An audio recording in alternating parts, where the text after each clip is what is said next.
8월 16일 새벽 만나를 시작하겠습니다. 이 새벽에 주신 하나님의 말씀은 사도행전 22장 17절로 29절에 있는 말씀입니다.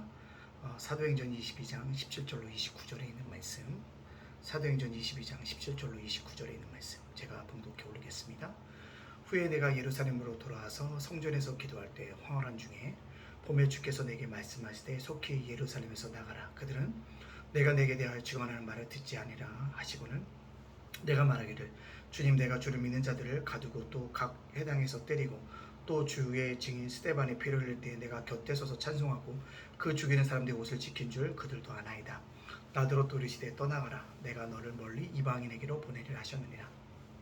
이 말하는 것까지 그들이 듣다가 소리질러 이르되 이러한 자는 세상에서 없애버리자 살려둘 자가 아니라 하여 떠들며 옷을 벗어 던지고 티끌을 공중에 날리니 천부장이 바울을 영내로 데려가라 명하고 그들이 무슨 일로 그에 대하여 떠드는지 알고자 하여 책찍질하며 신문하라 한대요. 가죽줄로 바울을 매이니 바울이 곁에 있는 백부장들로 이르되 너희가 로마 시민된 자를 제도 정하지 아니하고 책찍질할 수 있느냐 하니 백부장이 듣고 가서 천부장에게 전하여 이르되 어찌하려 하느냐 이는 로마 시민이라 하니 천부장이 와서 바울에게 말하되 내가 로마 시민이냐 내게 말하라 이르되 그러하도다. 아멘. 오늘도 새벽 만나라 싸우시도 하나님께 감사하고요. 오늘 하루도 말씀으로 열어가는 여러분들의 주님의 이름으로 축복합니다. 오늘 말씀 속에 보면 사도 바울이 부활의 주님을 증거하고 있습니다. 부활의 주님을 뭐합니까? 주께서 내게 말씀하시되 내가 기도하는데 호련 중에 부활하신 주님을 만났다는 거죠. 그리고 부활하신 주님이 예루살렘 보아라 떠나라라고 우리들에게 말씀해주고 있다라는 것을 이야기해주고 있습니다. 놀라운 것은 사도 바울이 어디 가든지 부활의 주님을 증거했다는 것입니다. 여러분도 저와 여러분도 해야 될 일이 있다면 복음을 증거할 때 부활의 주님을 빼놓지 않고 증거할 수 있는 그런 믿음의 사람이 되어줘야 합니다. 물론 초대행신 때도 예루살렘 올라갔지만 믿지 않았어요. 바울의 증언도 듣지 않았습니다. 외면당하는 바울이었지만 그럼에도 불구하고 부활의 주님을 증거한 것처럼 우리도 어느 순간에도 끝까지 복음을 증거할 수 있는 그런 믿음의 사람으로 살아갈 수 있기를 간절히 원합니다.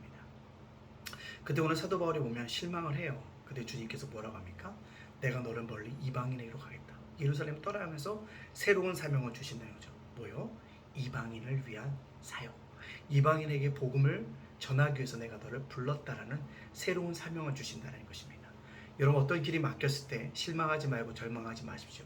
하나님께서 새로운 길을 우리에게 열어주시고 허락해 주신 줄로 믿습니다. 그것을 믿고 간다면 제가 든든하게 되어집니다. 오늘 기도원에 올라와서 기도할 때마다 느껴지는 것이 있다면 하나님이 우리 예담교회 가는 선택지 어느 곳에든지 함께 하실 것이라는 확신을 저에게 심어주고 있습니다. 그 확신을 가지고 우리가 함께 나아갈 수 있기를 간절히 소원합니다. 마지막으로 이 얘기 부활의 주님을 듣고 또한 사명을 얻었다는 것을 듣고 유대인들이 어떨까? 흥분해요. 분노합니다. 모욕감을 느낍니다. 적개심을 표출합니다. 사도 바울은 위기의 순간에 봅니다. 죽이려고 하고 있다는 것입니다. 근데 사도 바울이요 아주 지혜로웠습니다. 자기를 책찍질하려는 백부장과 천부장에게 뭐라 합니까? 로마 시민이라는 것을 알려서 그 위기를 모면하고 있다는 것입니다. 자기가 가지고 있는 어떤 재능이나 신분을 이용해서 위기를 모면할 수 있다는 것, 좋은 방편일 수 있다는 사실들을 우리가 기억해야 한다는 것입니다. 제일 중요한 것이 있다면 유대인들이 바울을 죽이려고 했지만 결국 그래서 사도 바울은 어디요? 이방인의 사역을 감당할 수밖에 없게 되어진다라는 것입니다. 자, 그렇다면 오늘 이 말씀을 저와 여러분에게 적용시켜 보기 원합니다. 상대방이 적대를 가지고 있고 모욕하고 분노한다 할지라도 하나님의 이름을 드러낼 책임이 저와 여러분에게 있습니다. 참 쉽지 않아요. 저도 임대인과의 갈등이 있잖아요. 임차인으로서. 그때 하나님의 이름을 어떻게 드러낼 것인가? 때때로 얼굴을 가리는 것이 아닌가 고민할 때도 있다는 것입니다. 그럼에도 불구하고 어떠한 순간에도 우리가 하나님의 이름을 드러낼 수 있도록 우리가 함께 살아갑시다. 어떻게 해야 될까요? 끝까지 말씀을 붙들고 순종의 모습을 보여줘야 합니다. 끝까지 뭔가 믿음의 길을 걸어가는 것을 보여줘야 합니다.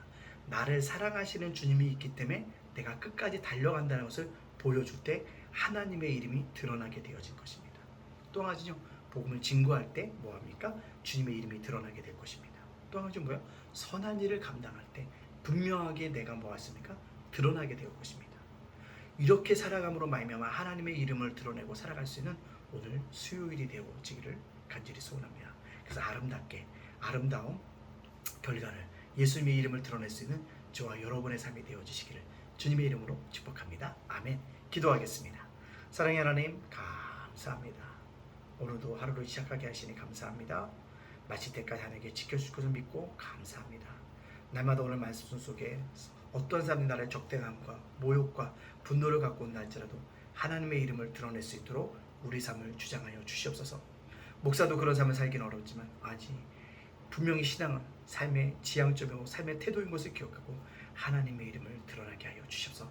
끝까지 말씀에 순종함으로 아버지 하나님 복음을 증거함으로 자기의 맡겨진 삶을 감당함으로 선한 일함으로 말미암아 하나님의 이름을 드러내는 믿음의 사람으로 살아갈 수 있도록 인도하여 주시옵소서.